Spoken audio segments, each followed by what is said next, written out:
welcome to Securing America with me, Frank Gaffney, the program that's a kind of owner's manual for protecting the country we love against all enemies, foreign and domestic, to the glory of God and his kingdom.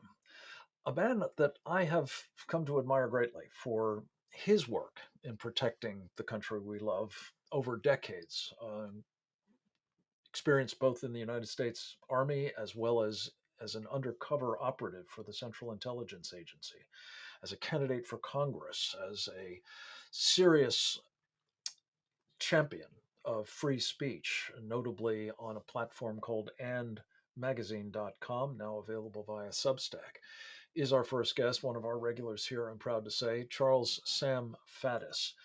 He's a great friend of this program and a remarkable resource on a whole host of issues that we're going to try to get as many of them from him as we can.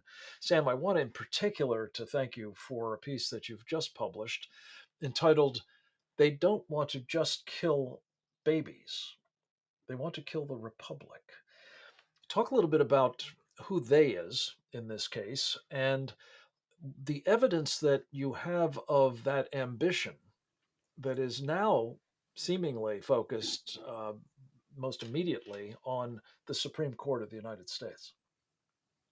Well, they, I suppose, is not just the specific groups that are now threatening the Supreme Court in relation to the Roe v. Wade uh, potentially impending decision overturning Roe v. Wade. But more broadly, this administration, the forces behind it, I mean, what we're talking about is really a Marxist revolution. We're talking about folks who do not believe in, are hostile to all of the foundational principles of this country, and we see that in regard to the use of state power, things like the new Ministry of Truth and its completely mad chairwoman. But we also see it in the use of mob violence, which we've seen all over the country in the past, and we're getting ready to see again. Sam, there are some people, probably not so much in our audience because we talk about this a lot, who might find this idea that it's a Marxist revolution that's underway improbable. I mean, this is the United States of America, after all, and we're not big on Marxism, or so we think. Um, you used to contend with these kinds of characters and their Yes. agendas for a living, among other places in some garden spots of the universe. Um, Point to some of the evidence that that's exactly what is afoot and how we got to the point where it is not only taken hold in this country, but it is metastasizing here to the degree that you'd call it a Marxist revolution. Well, the first thing that people need to understand, of course, is that when you're talking about Marxist revolution, you talk about communists. You're talking about folks that are very smart and very organized and very clever. Let's keep in mind that Very disciplined. and very disciplined. And in 1917, when the Tsar was overthrown in Russia, to go all the way back to that, there was a popular democratic movement in people all across the spectrum, with the Bolsheviks as a pretty small element in between, steering a lot of things but remaining hidden, right? Until the moment where the Tsar is gone and the strategic point in time arrives, and then we just have a good old fashioned coup. And all these folks who thought they were going along with some glorious new democratic future discover that no, what we have now is a totalitarian communist dictatorship. Yes. Um, so you're gonna, from people in the Biden administration, you're not going to hear that kind of terminology openly.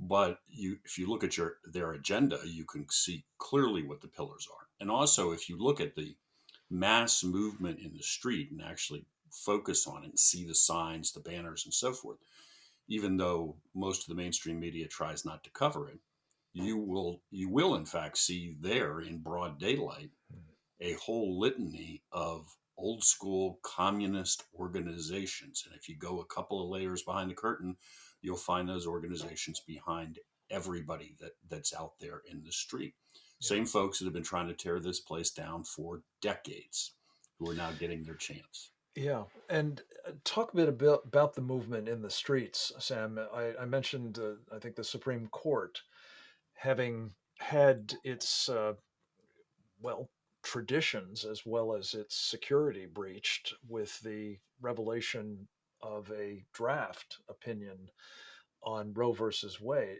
Right.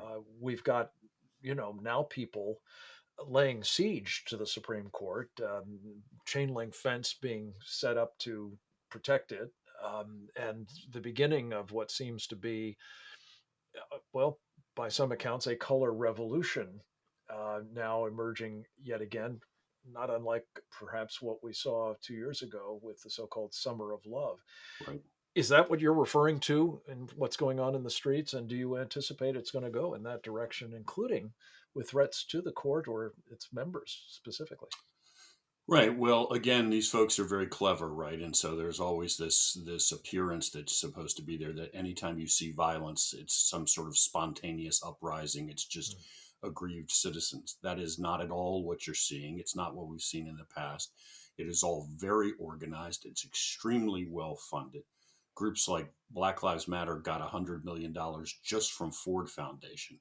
They are awash in money. They are very organized. And this is back to this question of challenging the republic or wanting to destroy the republic. The Supreme Court is threatening to issue a ruling that, in effect, as I understand it, will say the question of abortion should be decided by democratically elected legislatures. That's the sum total, really, from a legal perspective of all they're saying. The Supreme Court, a bunch of unelected justices, should not have made this decision. The right doesn't exist. Right to abortion is nowhere in the Constitution. Back to the legislature. They're not even taking a position on abortion. They're just saying the people's representatives should make this call. That is, of course, anathema to the groups we're talking about. And they Right. are going to resort to violence. They are, and this is not just going to be marching around and a few windows are going to be broken. They're already have published the addresses of the Supreme Court justices that they think are voting for this decision and told people The to home go addresses you're talking about. home addresses and Yeah. told people to go there and enter their homes Wow. explicitly to enter their homes. They are explicitly now, as of tomorrow, as of this weekend, they are now organizing to enter Catholic churches all over the United States during worship and threaten the worshipers. This is the use of Because the mob Catholic violence Church opposes abortion.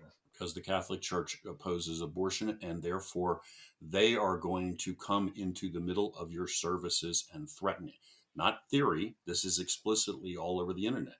And this is just the beginning of what you're going to see.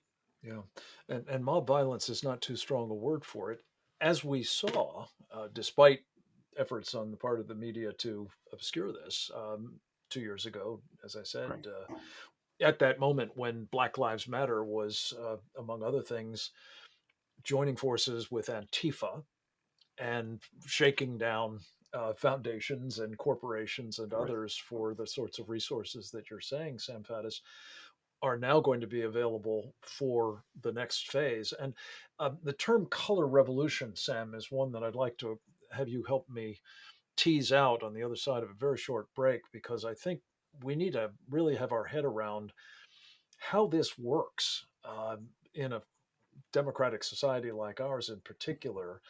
If violence and threats of violence are allowed to, well, run unchecked in our polity, it clearly changes everything, including quite possibly the prospects for the kind of course correction that many have anticipated this Mhm. fall. Elections, as we saw in 2020, I think, and you've been working tirelessly to examine this, cannot operate freely and fairly in that kind of environment. We'll talk about that and much more on the other side of a short break. Back with Sam Faddis after this.